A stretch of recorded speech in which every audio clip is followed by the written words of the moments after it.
It is fall in North Carolina and I am so excited to get my window boxes planted for this season with all of this gorgeous fall color. Stay tuned.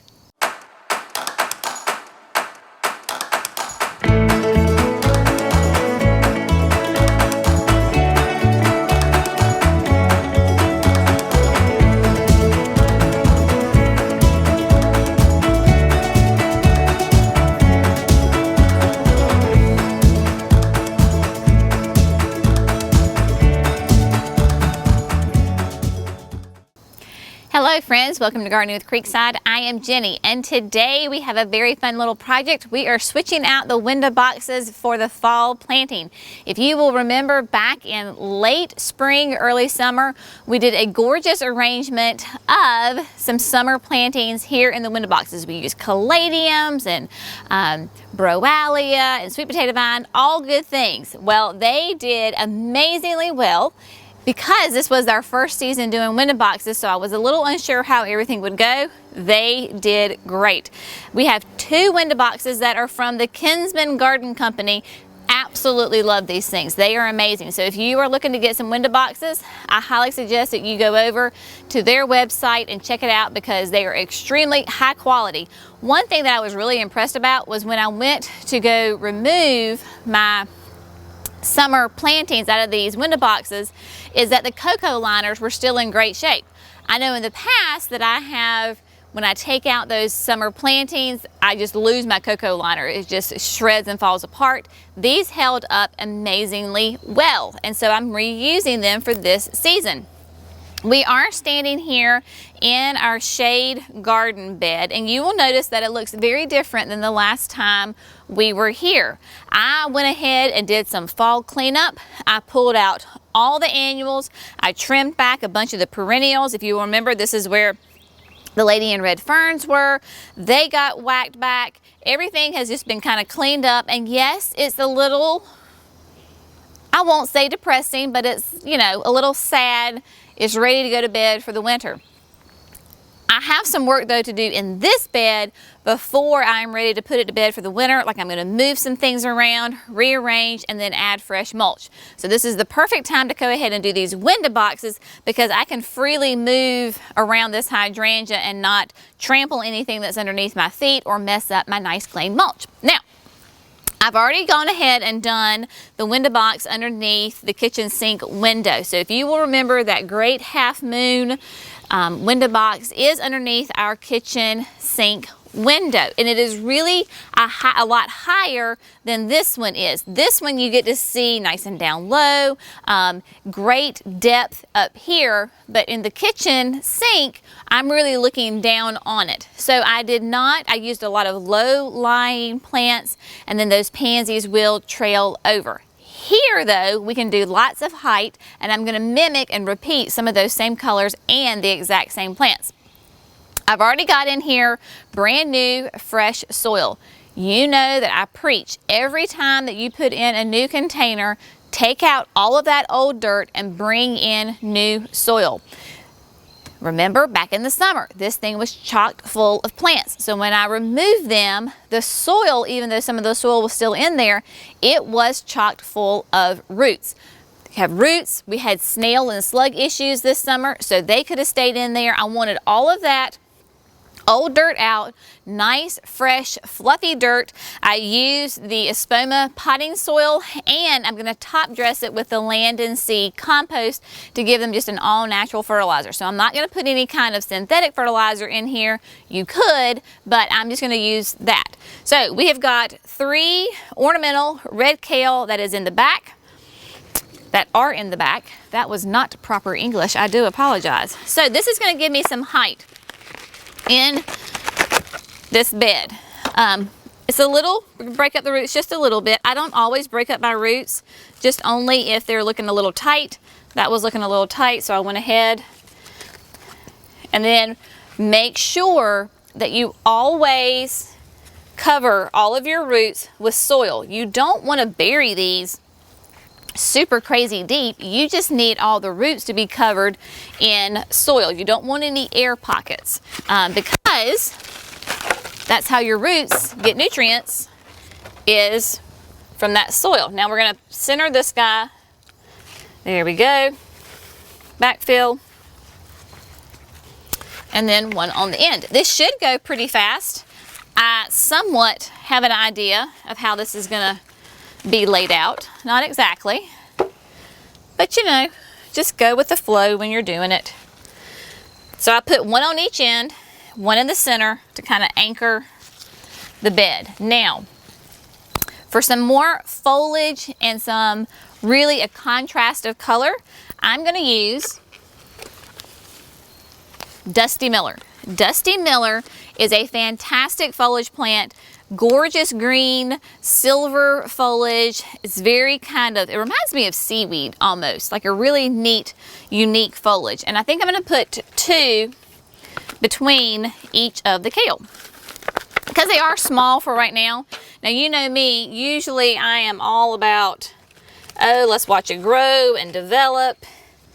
You know, don't really jam pack it in. But this is fall, going into winter, and I want to get my most bang for my buck right now. I'm not honestly sure how well this Dusty Miller is going to go throughout the whole season. Again, this is our first fall winter season with these window boxes, so it's a little bit of an experiment. Like, I learned a lot from my summer planting. For example, you will notice that my hydrangea, maybe you can notice, maybe you can't, in the back, the leaves, the stems are almost really pointing this way, because my plants in here were so vigorous, especially that sweet potato vine.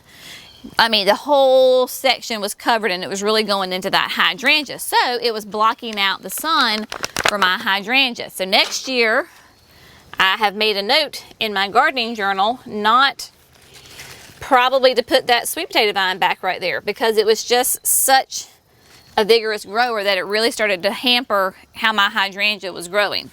And I do not want that. Now, what we're going to do now is going to chock this full of these sweet violas. So we have a gorgeous, deep, deep purple one and a beautiful white one with a little bit of a blue purple center. So we're just going to come in here and we're going to alternate colors. I do have some ivy that I'm going to put in here as my trailer. So I'm going to leave a little bit of room to tuck those guys in here. But I went with kind of the purple white theme here. And it's repeated in both of the boxes. Let's see, stuck somebody here. And I like, when I don't know exactly how I'm going to lay out the window box, I like to go ahead and put them out while they're still in the containers. That way it's really kind of easy to go ahead and move stuff around without it being planted. I've lost my ivy. Ha! It's at my feet. So we're going to alternate a nice solid ivy, I think. You know what, I'm going to switch it up. See, this is that last minute little decision here. So the solid green ivy gets a little bit too lost. So I have variegated ivy. Now it's a little bit smaller right now, but I think it'll do better in the long run as far as kind of popping out and being standing out as opposed to just the solid green ivy.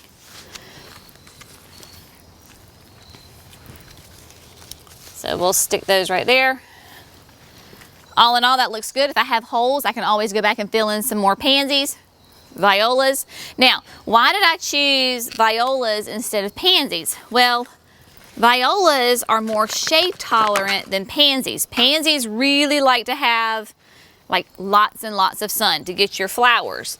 Violas are still sun plants, but they are more shade adaptable. And as I've told you before, this is a shade bed. Now I think I'm going to need some more soil in here, so I'll grab some here in just a second.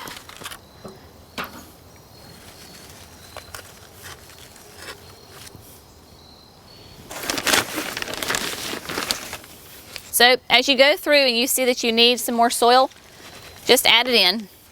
You don't want your plants too sunk down in your container. You want them up a little bit. And I was feeling like I was sinking down. You know, it's not gardening until you get dirty. We're getting dirty in here. All right, so I'm just gonna go along and get the rest of these planted, and then we'll check back here together in a second.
Okay, so everybody is planted. Everybody has lots of great soil all around their root system. But what I'm going to do is I'm going to go back and add just a little bit of Espoma's Land and Sea compost to the top. I'm just going to kind of top dress it. Why am I doing that, and why am I not going to use a slow release fertilizer? You know how much we love the Proven Winner slow release fertilizer for our flowering annuals. Well, that fertilizer is released by the heat.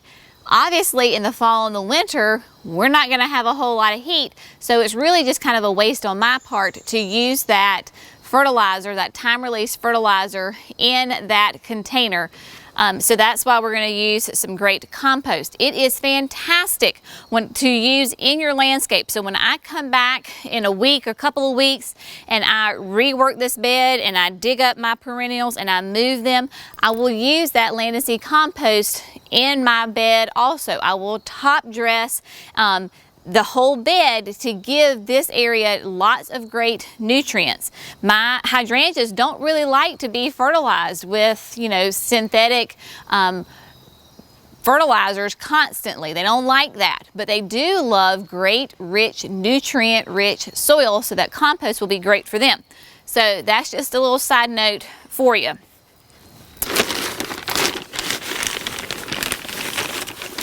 And you'll notice that I'm using my Proven Winner's water-soluble container. It makes a great little bucket. I have used this thing for all sorts of different chores around the house. It's great for doing bird seed, filling up bird feeders. So if you get these great little tubs that the water-soluble fertilizer comes in, hang on to them. They're great. I had one of our subscribers talk about how she saved hers, and then I think it was her grandkids, or maybe it was kids in the neighborhood who came through for trick-or-treating and they didn't have a bucket. So she saved all her little water-soluble fertilizer buckets, you know, clean them up, of course. They weren't full of fertilizer, and gave them to the kids to use as their trick-or-treat containers. And I thought that was just a great idea. You know, what a great way to recycle these great little containers. All right, so everybody has a nice little layer of compost on them, and you know me. Let me find my bucket. Where's my bucket? My bucket's over there. We're going to top dress this with some mulch. One, again, it helps insulate the roots. It makes it look pretty. It keeps water from splattering onto your plants and getting them dirty. So it's just a nice way to top dress your container. You can really use whatever mulch that you find that works best. This is just what we have here at the nursery. It's what we use in all of our flower beds and when we do landscapes, that kind of thing. It's hardwood mulch. It's been dyed brown. Makes an absolutely gorgeous bed when you use it in your flower beds. It's what I will use in this bed once I get this area all cleaned up and the perennials moved.